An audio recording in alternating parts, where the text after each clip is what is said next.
दोस्तों पर हावी प्रेत शक्ति की लंबी कहानी।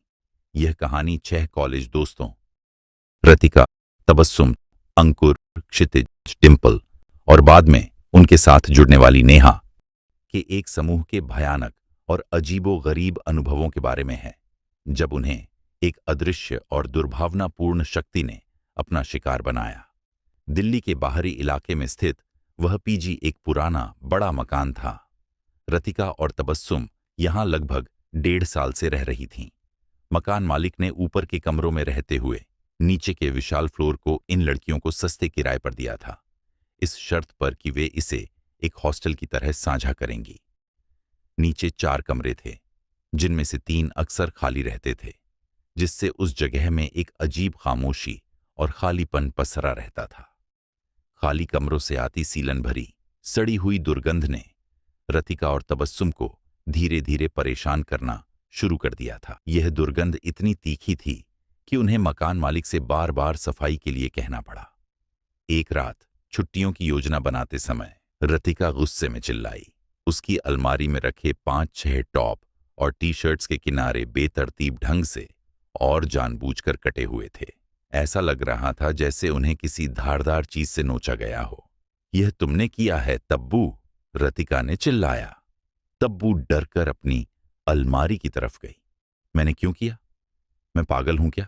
वैसे भी मैं तेरे कपड़े पहन लेती हूं, तो मैं उन्हें क्यों काटूंगी? जब तब्बू ने अपनी ड्रेसेस देखीं, तो उसके भी कई कपड़ों में वही क्रूर कट मौजूद थे। उन दोनों के अलावा उस कमरे में कोई तीसरा नहीं आता था। भय और भ्रम की एक ठंडी लहर उनके पूरे शरीर में दौड़ गई। रसोई का अदृश्य कब्जा वे अभी भी इस अनसुलझे रहस्य पर बात कर ही रही थीं। तभी उनकी पुरानी रसोई से एक झटके के साथ बर्तन गिरने की आवाज आई। वे दबे पांव रसोई तक गईं। रसोई खाली थी, लेकिन फर्श पर कोई गिरा हुआ बर्तन नहीं था। जब वे वापस मुड़ने लगीं, तो एक लोहे की चीज के फर्श पर घिसटने की अजीब सी ध्वनि आई। डर के मारे उनके हाथ पैर सुन्न हो गए। तब्बू हिम्मत करके दरवाजा बंद करने की कोशिश करने लगी। जैसे ही उसने दरवाजे को अपनी ओर खींचा, दरवाजा जरा भी नहीं हिला। उसे लगा जैसे किसी मजबूत और अदृश्य चीज ने हैंडल को दूसरी तरफ से पकड़ लिया है और पूरा वजन लगाकर खींचा जा रहा है। कौन है? तब्बू की आवाज कांप रही थी। तभी दरवाजे के शीशे वाले पैनल पर उन्हें एक काली, लंबी और पतली उंगलियों वाले हाथ की आकृति दिखी। वे चीखते हुए पीछे भागीं और मकान मालिक को आवाज लगाई। मकान मालिक आए, दरवाजा खोलकर देखा। बेटी, यह तुम्हारा वहम है, कोई नहीं है। लेकिन रतिका और तब्बू ने अगले दिन ही सारा सामान नई रसोई में शिफ्ट कर लिया। अगले दिन अंकुर, क्षितिज और डिंपल उनकी मदद के लिए आए। क्षितिज, जो इन बातों पर विश्वास नहीं करता था, आवाज आने पर ताना मारते हुए बोला, कौन है? बाहर आओ, हम भी देखें ये कौन सा सस्ता मजाक चल रहा है। वह बहादुरी दिखाते हुए जैसे ही पुरानी रसोई के दरवाजे से अंदर गया, दरवाजा जोर से बंद हो गया। चारों दोस्त दरवाजा खटखटाने लगे। तभी बिल्कुल शांत और गंभीर आवाज में क्षितिज ने पूछा, क्या हुआ? सबने पलटकर देखा तो क्षितिज, जिस पर आटा गिरा हुआ था, नई रसोई के कोने में खड़ा था। तुम सब दरवाजा क्यों पीट रहे हो? मैं यहां था, उसने कहा। लेकिन तू अभी उस रसोई में गया था, अंकुर चिल्लाया। मैं कहां गया था? मैं तो सामान रख रहा था, क्षितिज ने जवाब दिया। सब डरे हुए थे। उन्हें स्पष्ट दिखा था कि क्षितिज उस रसोई में गया था, पर वह अब यहां खड़ा था। क्या यह 2 क्षितिज थे या सिर्फ एक छलावा? नेहा पीजी में रहने आई। वह एक कॉरपोरेट एम्प्लॉय थी, व्यावहारिक और तर्कशील। जब उसे दोस्तों के डरावने अनुभव पता चले, तो उसने इसे रतिका और तबस्सुम का बचकाना मजाक समझा।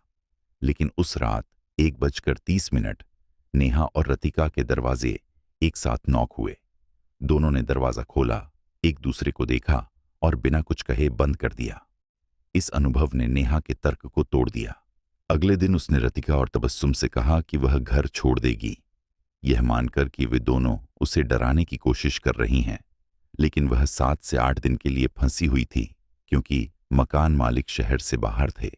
उस रात रतिका और तबस्सुम के कमरे का दरवाजा धीमी रेंगती हुई गति से खुला। डर के मारे वे सांस नहीं ले पा रही थीं। वे आपस में फुसफुसाईं, नेहा, तुम हो तो अंदर आ जाओ। जैसे ही उन्होंने उस शक्ति को न्योता दिया, दरवाजा पूरा खुल गया। उन्होंने देखा कि नेहा के कमरे का दरवाजा भी खुला है और नेहा का ब्लैंकेट धीरे धीरे उसके शरीर से नीचे की ओर सरक रहा है, जैसे कोई अदृश्य हाथ उसे खींच रहा हो। जब नेहा उठी तो रतिका और तबस्सुम के पास आकर पूछा, अब क्या हुआ? ठीक उसी क्षण रतिका और तबस्सुम को महसूस हुआ जैसे पीछे से किसी ने उन्हें जमीन पर धक्का दिया हो। उस धक्के में इंसानी हाथ की ताकत और ठंडक थी। रतिका ने हिम्मत करके नेहा को बताया कि उसने तबस्सुम के सिरहाने एक विशालकाय भयानक आकृति देखी थी। उसकी आंखें छत को छूती थीं और उसकी जीभ इतनी लंबी थी कि वह पेट तक आ रही थी। रात में उन्होंने डिंपल को फोन किया। डिंपल ने रोते हुए बताया कि क्षितिज को एक भक्त जी के पास ले जाया गया है। वह सामान्य नहीं था। उसकी आंखें घूम रही थीं और वह बार बार किसी औरत की तरह बात कर रहा था। मेरे कंगन कहाँ गए? मेरी बिंदी का पत्ता कहाँ है? उन्हें एहसास हुआ यह शक्ति पूरे ग्रुप को निशाना बना रही थी। रात के 3 बजे तीनों, रतिका, तबस्सुम, नेहा, एक ही कमरे में थीं जब उनकी घड़ी का कांच भयानक आवाज के साथ छटका। कुछ ही देर बाद दरवाजे पर फिर दस्तक हुई और वे अंकुर को घर में देखकर चौंक गईं। अंकुर घबराया हुआ था और सीधा नेहा के वॉशरूम में गया।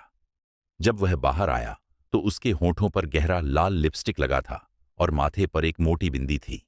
वह अपना चेहरा छुपाता हुआ भागने की कोशिश करने लगा। अंकुर, यह क्या है? तबस्सुम ने उसका हाथ पकड़ा। जब उसे आईना दिखाया गया तो आईने में अंकुर की जगह एक वृद्ध भयावह औरत का चेहरा दिखा, जिसकी आंखें लाल थीं। अंकुर माध्यम से उस औरत की शक्ति की आवाज एक गहरी कर्कश हंसी में बदल गई। उसने दांत किटकिटाते हुए तबस्सुम की तरफ देखा और बोला, मुझे पहचान लिया तूने? मुझे देख लिया तूने? अब मेरा पूरा श्रृंगार सिर्फ तू करेगी। वह शक्ति अंकुर के माध्यम से पूरे घर पर अधिकार जताने लगी। उसने तबस्सुम से अपमानजनक और अपवित्र चीजें मंगवाईं, जैसे इंसानी वेस्ट निकलवाना और गंदा कपड़ा मंगवाना। यह सब उस औरत के श्रृंगार का हिस्सा था। अंतिम मुक्ति और भयानक परिणाम। पड़ोस की आंटी ने अजीब गतिविधियों को देखकर बिना देर किए एक पंडित और एक मौलवी को बुलाया। 13 विद्वानों ने तुरंत घर में आकर अंकुर को घेरा। उतारा शुरू हुआ। अंकुर की आंखों से पानी की जगह खून के आंसू निकल रहे थे। उसके शरीर की हड्डियां टूट सी रही थीं और वह जमीन पर लौट रहा था। अंकुर पर हावी शक्ति पूरे 6 घंटे तक भयंकर विरोध करती रही। वह बार बार उस खतरनाक औरत का नाम लेती थी जिसे पंडित और मौलवी ने सबसे उच्च स्तर की प्रेत शक्ति बताया और उसका नाम भी लेने से मना किया। 6 घंटे के अथक प्रयास के बाद वह प्रेत अंकुर से मुक्त हुआ। उसे तुरंत नए कपड़े पहनाए गए। वह होश में आने पर बहुत भूखा था और कह रहा था कि मैंने कई महीनों से खाना नहीं खाया। 12 दिन बाद क्षितिज सही होकर लौटा, लेकिन वह पहले वाला नहीं था। उसका हंसमुख और बेफिक्र स्वभाव पूरी तरह से खत्म हो गया था। वह हमेशा डरा हुआ रहता था, घर से बाहर नहीं निकलता था और उस भयानक अनुभव का डर आज भी उसके मन में गहराई तक बैठा हुआ है।